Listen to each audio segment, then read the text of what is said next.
Thank you, everybody. Hello, hello, hello. Hey, it's good to be in Buffalo. Everybody, please have a seat. Have a seat. Get comfortable. I'm sorry for the delay. This was a secret. I only told Dave, but then I thought I probably should tell all of you that I had to go out and try those wings before I came out. So if you see some of the sauce, that's why. And I can vouch for Duff's crispy medium. That's what I had. Very nice. Outstanding. A couple of acknowledgments I want to make. First of all, Buffalo Mayor Byron Brown is here. Where are they? Byron, stand up. Congresswoman Louise Slaughter is here.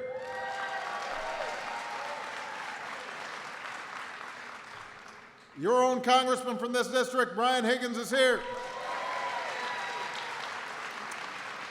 Congressman Chris Lee is here. And I brought one of my outstanding members of my cabinet who is working hard every day with businesses like this to help grow the economy. Karen Mills, my small business administrator, is here. Please give her a big round of applause.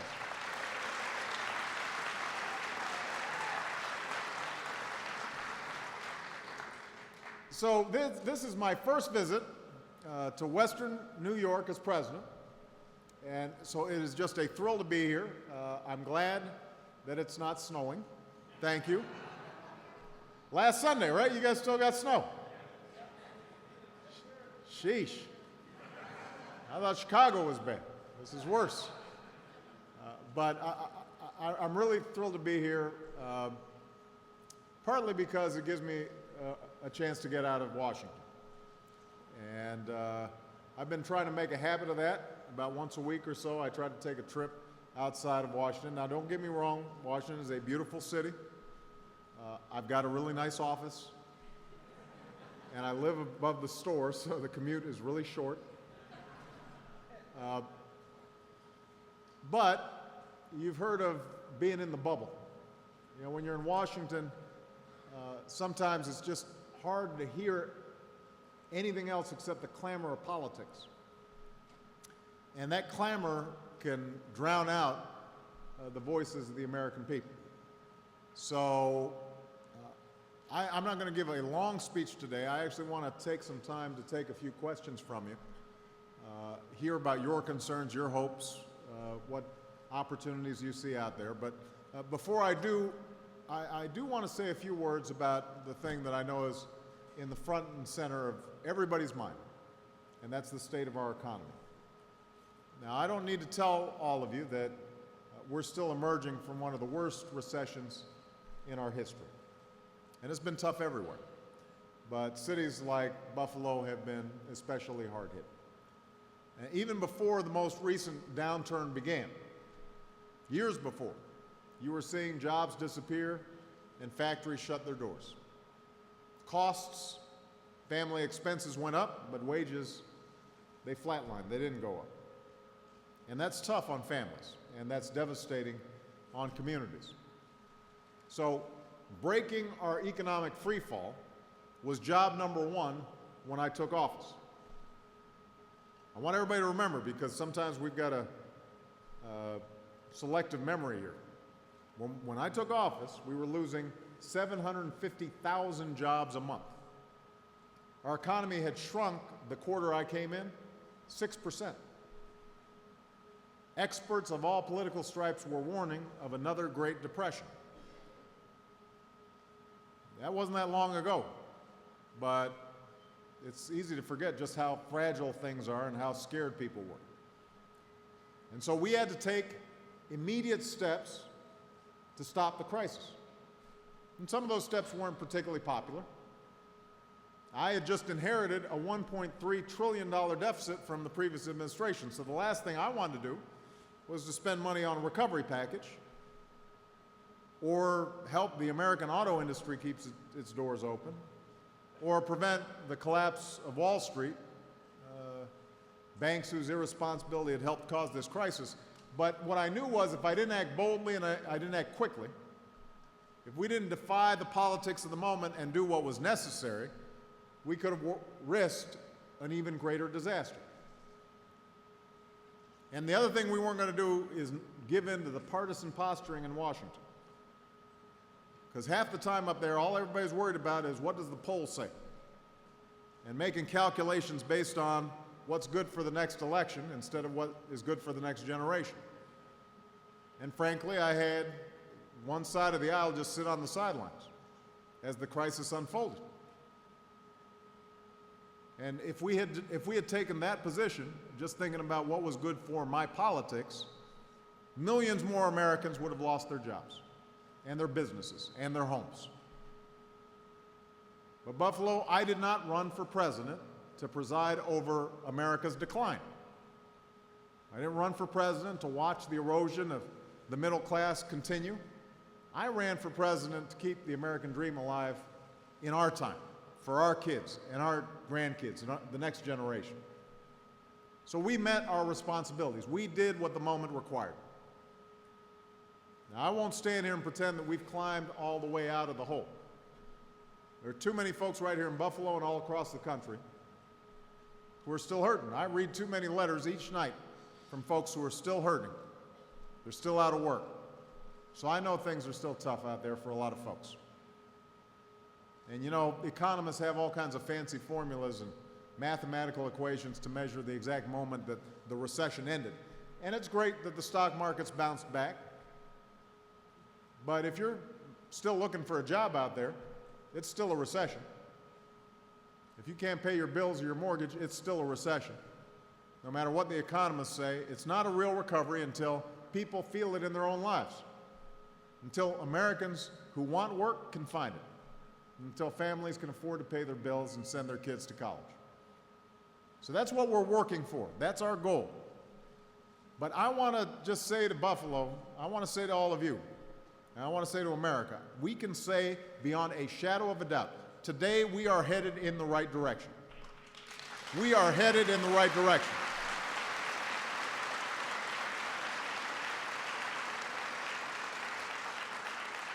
All those tough steps we took, they're working.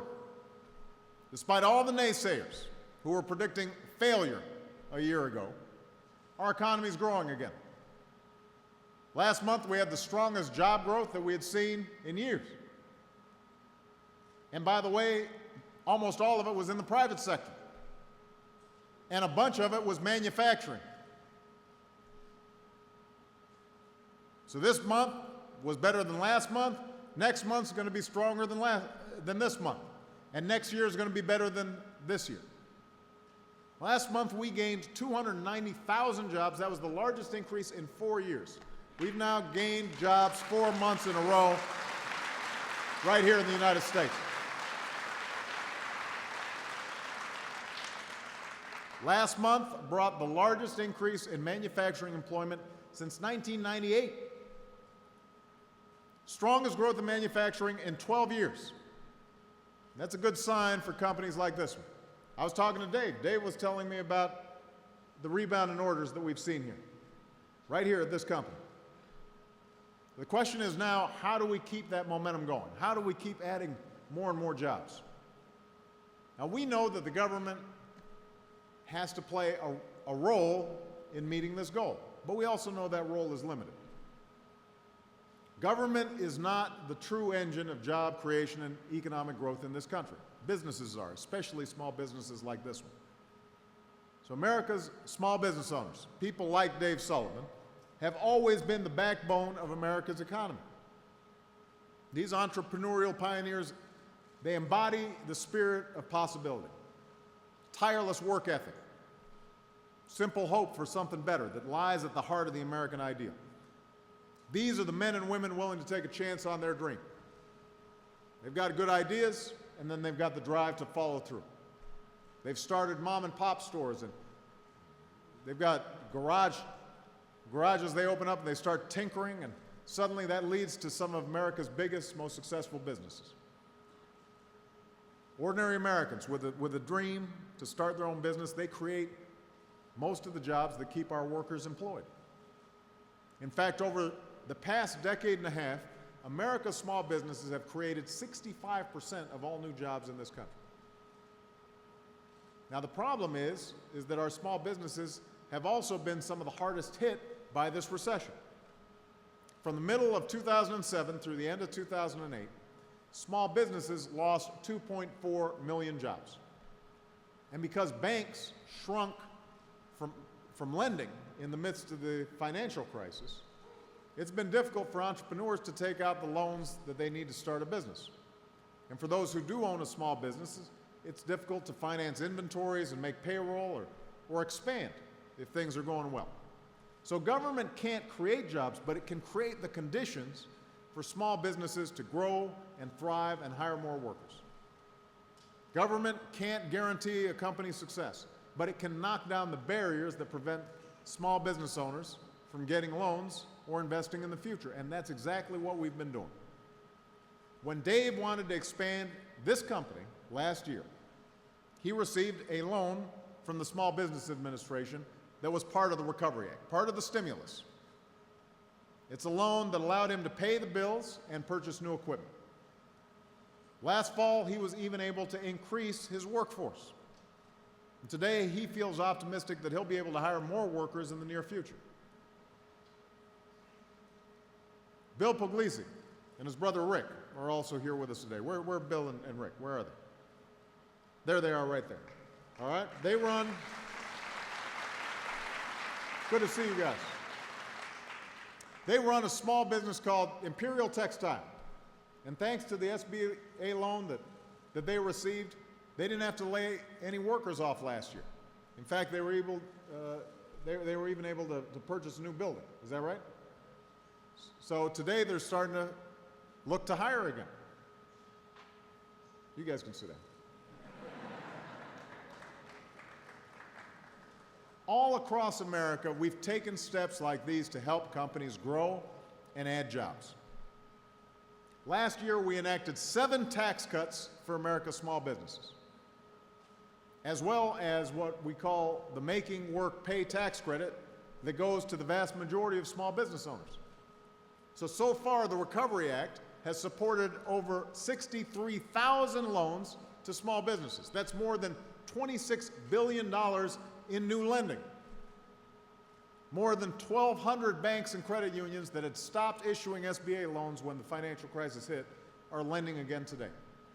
More than $7.5 billion in federal Recovery Act contracts are now going to small businesses.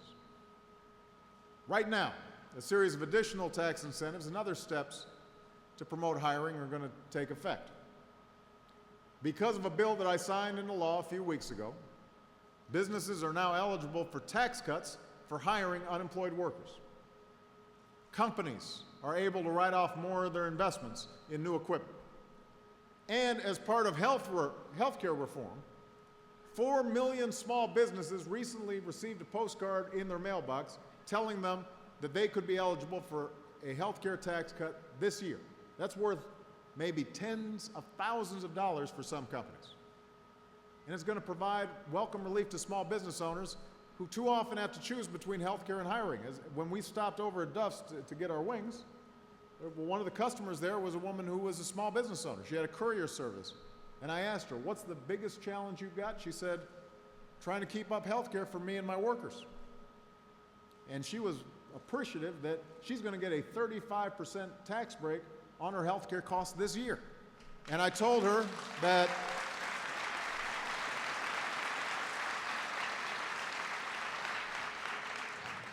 and over the next several years, we're setting up an exchange where she, as a small business owner, is going to be able to buy into a big pool that all these members of Congress are a part of. So with millions of members, that's going to give her more leverage with the insurance companies. That's going to drive down her costs. She offered me to have some of her wings as a consequence. I said I had already put in an order. So all these steps have helped. They're going to help. But I believe we've got to do even more to give our small businesses a boost. And maybe the single most important thing we can do right now is to help ensure that credit-worthy small business owners can get the capital that they need. So in my State of the Union address, I called for a $30 billion small business lending fund. That would help increase the flow of credit to small companies that were hit hard by the decline in lending that followed the financial crisis.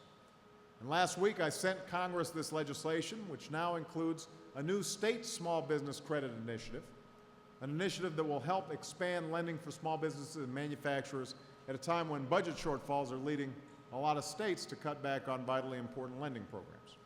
And I've also asked Congress to work with us to extend and enhance SBA programs that have helped small business owners get loans so they can create more jobs. That's our small business agenda. That's our jobs agenda. Empowering small businesses so they can hire. I hear a lot of noise from some of our friends out there that say this is nothing more than big government. I want everybody here to understand. I don't understand. I personally don't think that giving tax cuts to businesses is big government. I don't understand how helping businesses get loans so they can grow and hire more workers is big government. I'm not interested in another debate about big government versus small government. I care about whether government's meeting its responsibilities to the people it represents. And I want to unleash the great power of our economy so Americans who are looking for work can find it. And I'm hopeful that our small business agenda doesn't fall victim to the same partisanship that we've seen over the last year. Helping businesses to create jobs should be something that both parties can agree to. Now, since this company was founded more than a decade ago, you've done all that's asked of Americans who hope to pursue the dream of owning their own business. I mean, you can just tell Dave's just got a lot of energy. You can tell the guy loves his business, he loves his employees. And what he did was he took a risk on a good idea. Then he worked hard for that success. He's met his responsibilities to his employees and to his customers. Millions of small business owners and workers across the country have met those same responsibilities. And now it's time that responsibility, that same success, is rewarded with the opportunity to keep growing, keep hiring, keep contributing to the success of your communities and your country. That's the opportunity that we're providing today. That's the opportunity I will continue to fight for as your president in the weeks and the months ahead. I want everybody here to know, in Buffalo and all across the country, we are on a course that is working. This company makes me want to double down and work even harder, because I'm absolutely confident that if we continue to take responsibility to invest in our future, that our brightest days are still ahead of us. Thank you very much, everybody. Thank you. Thank you. So, thank you. So,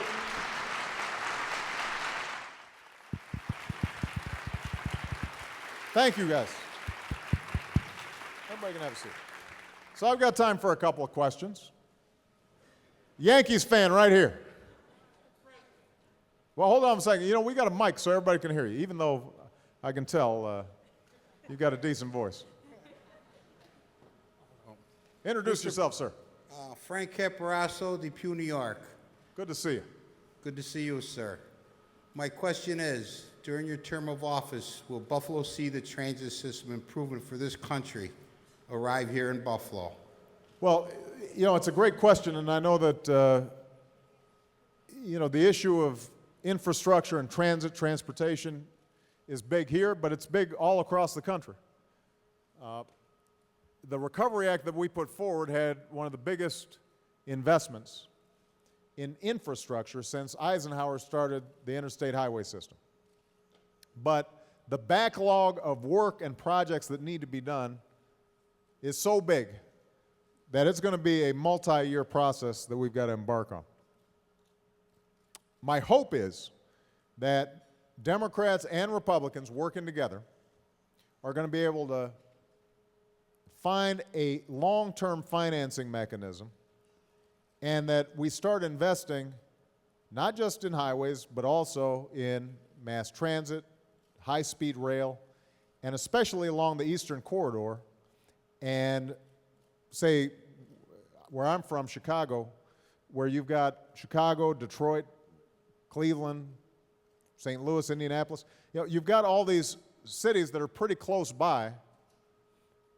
They're half-hour, 45-minute flight, but if you had a high-speed rail system, a lot of people would end up using the rail system instead of flying. It'd be more convenient for a lot of folks, and you wouldn't have to take off your shoes. It would be good for businesses, because if we're building infrastructure, that means companies like Dave potentially have new sources of business. It would be good for our environment, because one of the things, obviously, that we have to recognize is that no matter what we do, oil prices are going to be going up over the long term. I mean, year to year, they may vary. Sometimes it's $4 a gallon at the pump. Sometimes it drops back down to 2.5. You're not always clear what's going on. But the long-term trend is up just because countries like China, they're starting to buy cars, and countries like India are starting to buy cars. And so the demand on petroleum and fossil fuels are going to be greater and greater. We've got to get a first-class transit system. And we don't have one right now. We used to be at the top. Now you've got China, they're building multiple high-speed rail lines all across the country, leaving us behind. But it's not just transit, it's our ports, our airports, our sewer systems, our water systems. We're going to have to figure out how do we make those kinds of long-term investments, but do so in a way that doesn't increase our deficit. And that's going to be a challenge, but I think it's going to be a priority. Good question. And Yankees are doing pretty good right now, but you know I'm a White Sox fan, and we're going to come after you. We got started a little slow. All right, I'm going to go boy, girl here. I want to make sure that folks know I'm fair. Okay, hold on a second. Let's get the mic. Thank you very much, Mr. President. About a month ago, Senator Hatch visited Buffalo, and it was right after the health care bill was passed, and he called it the Europeanization of America, using it as a derogatory term. What do you make of this? Well, first of all, Orrin Hatch is a gentleman. He was just visiting with me in the Oval Office, and I enjoy his company. This is sort of a reporter question, though, isn't it? This is a budding reporter.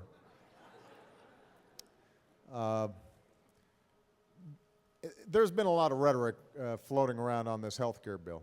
So I'll just explain very simply what's in the bill. And then you can make your own judgments instead of us slapping labels on it. Here's what the health care bill does. Number one, it's an insurance reform bill. And some of these insurance reforms are starting to take effect this year. So, for example, one of the reforms ensures that all insurance companies have to let you keep your child on your health insurance up until 26 years old. Because as a lot of you know, when you leave college, sometimes getting that first job, you may not be able to get health insurance right away. And so we want to be able to make sure that those young people can stay insured until they get a job that has health insurance. Another insurance reform is making sure that insurance companies can't drop you when you get sick, which is a practice, unfortunately, that happens to a lot of people. Another insurance reform is making sure that you don't find yourself, after you've gotten sick, having hit what's called the lifetime limit, where, heaven forbid, you've got an illness that is really expensive, and you missed the fine print that said at a certain point the insurance company stopped paying. And so you go bankrupt anyway, even though you've been paying premiums all these years. So a big chunk of healthcare reform is just insurance reform. That's number one. Number two is what I mentioned already, which is tax credits to small businesses so that they can afford to either keep their employees' health insurance or they can start providing health insurance to employees that don't already have it.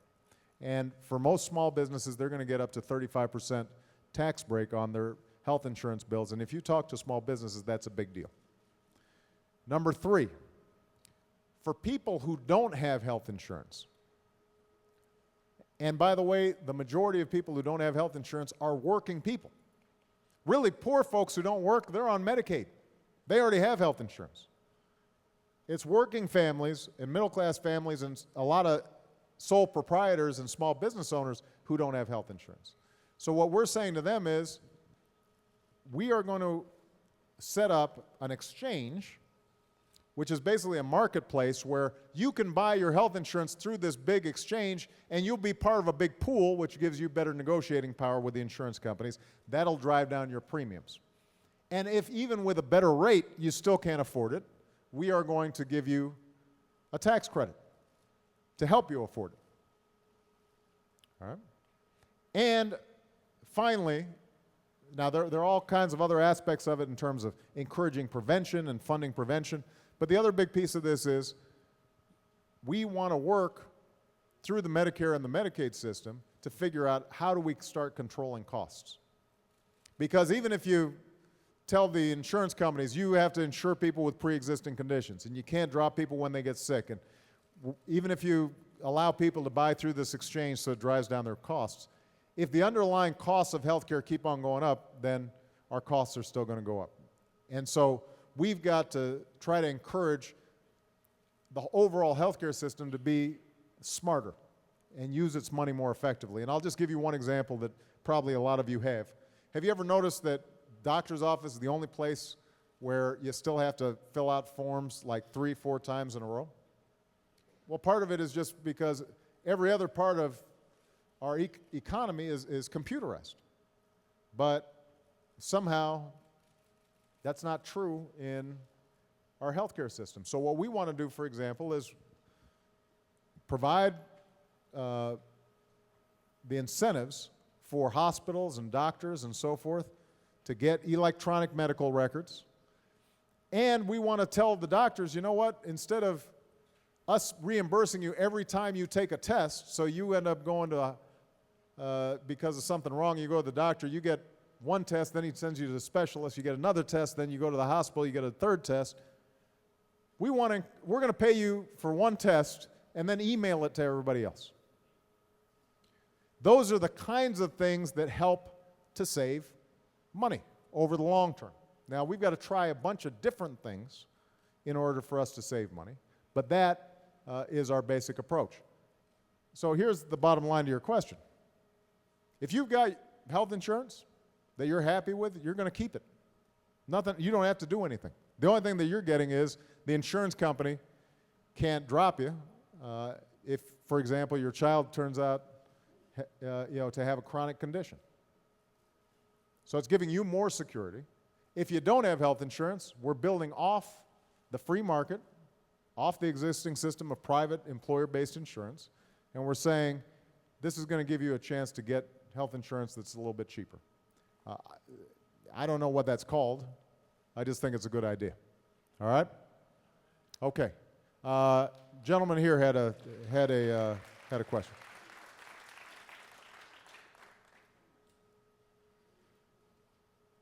I'm going to cheat with a two-part question here. What, if anything, I guess other than political talk, is being done to eliminate the alternative minimum tax? And what's the argument, if any, to just completely do away with the IRS and have a flat tax that's equitable for everyone? For those of you who don't know, the alternative minimum tax is something that was instituted a while ago. And basically what happens is that the original concept was that people were using all these loopholes, and so some of the wealthiest Americans were paying no taxes. And so the idea was, you know what, you get all these deductions, and as long as you're not abusing them for your home or your business expenses or what have you, you can take these itemized deductions. But if at a certain point it leads somebody who's making $1 million a year to pay no taxes at all, that's a problem. So we're going to have this alternative way of calculating your taxes to make sure that you at least pay the same thing as your secretary does or your receptionist does, a portion of your taxes. Here's the problem. They didn't index it, meaning that they didn't make sure that the amount got adjusted each year so that it would take into account inflation. And so each year what's happened is as inflation goes up, $250,000 today obviously doesn't buy the same thing as it bought 20 or 30 years ago. And so more and more families, first in the upper middle class, but starting to creep into the middle class, are being affected by this alternative minimum tax. To eliminate it, though, would create this huge hole in the budget. So what happens is each year, Congress slaps on what's called a patch to make sure that it doesn't affect too many middle-class people. And so they appropriate $50 billion a year at a time to close the hole.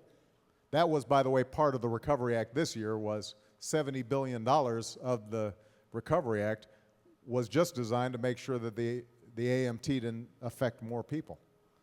But I think the point you're making is, why aren't we just solving this over the long term? Now that's true for a whole bunch of things in our tax system. And the truth of the matter is that we're going to have to spend the next couple of years making some very hard decisions in terms of getting our deficit and our debt under control. It's not going to be any fun. It's not going to be as painful as it will be if we put it off, but it's still going to be a little bit uncomfortable. It's like going through the family budget. You know, you started getting too many things you couldn't afford, and then you're going to have to start making some decisions. What I've done is I've put together a fiscal commission made up of Democrats and Republicans, as well as private sector folks, so that we've got some objective people on it. It's chaired by a former Senator Alan Simpson and Clinton's former Chief of Staff Erskine Bowles. And their job is to report back to me and to Congress over the next, in the next 5-6 months, to give us a package of solutions to start getting the deficit more effectively under control. One of the things I think is going to be tax reform that they'll recommend. And that should include simplification, and it's got to make sure that it's more fair. The main argument, last point I'll make on this, on the fair tax, the main argument that people make against the fair tax is right now we've got a progressive income tax. I made a lot of money last year because my book sold a lot. And so I wrote a really big check to Uncle Sam. My rate was higher than somebody who made $40,000 a year. So we've got a progressive income tax, meaning that the more you make, the higher your tax rate goes up until a certain amount. Now, if you have a flat tax and everybody's, let's say everybody was was paying 10%. That means Warren Buffett's paying 10%. It means the construction worker's paying 10%. It means somebody who's got a minimum wage job is paying 10%. And the question is, does that 10% take a bigger bite out of the cashier at the supermarket than it does out of Warren Buffett? Because she's paying more of her income in food and rent and just basic necessities. And so does it make sense for Warren Buffett to be paying a little bit more? In order to have a flat tax that was revenue neutral, that didn't add to the deficit, it'd have to be a pretty substantial tax, but it would mean a huge tax break for Warren Buffett. And so the question is there a way of achieving simplification, but still having some element of progressivity and some element of fairness in the tax system? That's part of what makes it complicated.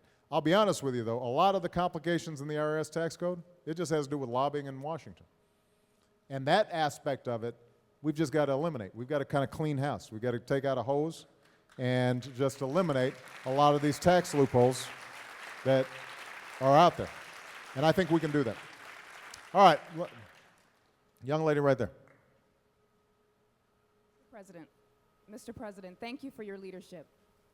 My name is Sandra Rice, and I'm the president and CEO of SLR Contracting and Service Company in Buffalo. We're general contractors, and I'm an 8A graduate of the SBA program. Thank you for bringing Ms. Mills with you today. My question is for small businesses. Besides the tax cuts and the health care reform, is your administration looking to allocate any monies or any resources to the education for small business owners? Because it's so important that we have the tools to become profitable businesses and also effective businesses. But education, I believe, is a key component in addition to all of the wonderful things that your administration is doing now. Well, I think it's a great question. Let me break up the question into two parts. Number one is education for people who either want to start a business or have already started a business, because even if you've got a great idea, if you haven't started a business before, you might make mistakes, and it'd be helpful if somebody was able to kind of show you the ropes.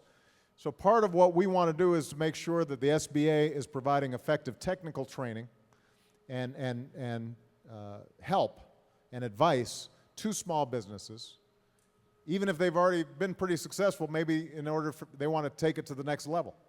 And Karen, I think, can share with you a whole host of technical assistance programs that the SBA has tried to set up on inventory controls and marketing and a whole host of other issues. One of the things that, and I've talked to Karen about this, one of the things I want to do, though, is to get some of those good programs out into the community and a little more proactive, because sometimes, all federal government agencies, they just kind of sit behind a desk waiting for you to find them. And I want them to find you. I want them to be going out and canvassing businesses and saying, you know what, here's what SBA can do for you. And then you can make a decision, is this something that would be helpful to you or not? Now, the other issue, though, has to do with just our education system generally. I have to tell you that the economy is growing and we are moving, but if we are not able to train our people effectively over the next 10, 20, 30, 50 years, we will fall behind. We used to have the best education system in the world, bar none. The truth of the matter is that these days, we can't really make that claim. We still have the best universities in the world. We've still got some of the best schools in the world. But if you look at our young people's average scores on math, on science, the critical subjects that are going to be key in order for us to be at the cutting edge technologically, we're kind of in the middle. In some cases, we're kind of down at the bottom of the pack when it comes to developed countries, advanced countries. And some of it's just numbers. I mean, look, we still produce more engineers per capita than China does, but China has over 1 billion people. So, they can produce so much more in terms of engineers, PhDs, computer scientists than we can. We've got to keep up. We've got to work.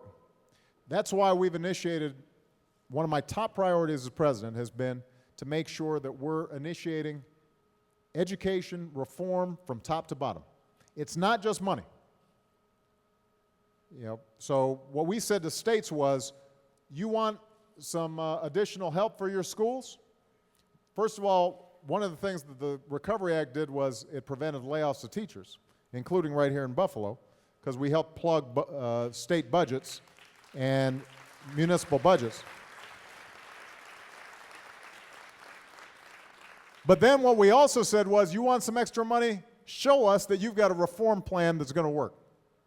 Show us that you're keeping track of what your students are doing and you're setting high standards and you're making sure those teachers are trained to help the students meet those standards, and that you're looking after all children, not just those at the top, but those that are struggling as well. And we call it the race to the top. Instead of the race to the bottom, we want to race to the top. You got to show us that you're building excellence in your school system. And then at the college level, what we've done is we've made student loans much more accessible. It used to be that student loans were going through banks and financial intermediaries, and they were taking out billions of dollars in profits. We cut out the middleman. We said, let's take that extra money and give it directly to students. And so we've hugely expanded Pell Grants, lowered student loan rates, made them more accessible for young people all across Buffalo, all across America. We focused a lot on community colleges because I'm looking at these great workers at this company, but if I wanted to get a job right now, I'll tell you a secret. You wouldn't want me on one of those machines in there. I'd cut off one of my fingers, and it'd make a mess. But let's say I wanted to get a job as a machine operator. Well, if I'm trying to transition into a new career, community colleges are a huge resource for us to be able to train young people to get the jobs that exist right now. And that saves Dave money so that he doesn't have to train somebody on the job. Dave can hook up with the community college, tell them, I will hire 5 guys or 10 guys, or he can work with other companies around the area and design a training program so that young people who go through it, they know there's a job out there when they get it. So we've been working a lot and putting more money into community colleges as a bridge. Here's the point, though. We've got to make sure that our young people are trained and prepared for the future. I know Buffalo is a big hockey town. And I know that, Gretzky wasn't your guy, but Gretzky, they used to say something wonderful about why Gretzky was so good. And it was because he didn't think about where the puck was. He thought about where the puck was going to be, right? And the same thing is true when it comes to our economy. We've got to be thinking, where are the jobs of the future? What are the needs of the future? Whether it's in terms of transit, whether it's in terms of healthcare, whether it's in terms of education, business. Where is America going to be 10 years from now, 20 years from now? We want to have the most efficient, cutting-edge private sector, and we want a government that is lean and mean, but working effectively with you, not wasting your tax dollars, but investing in those things that are going to be absolutely necessary for us to be competitive. And if we keep that vision in mind, even as we're making some tough decisions about the budget, even as we're making tough decisions around how to deal with our deficits, I'm confident that we're going to be able to come out with a stronger competitive posture, a better future than we've ever had before. All right? And that's going to be true right here in Buffalo as well. Thank you, everybody. God bless you.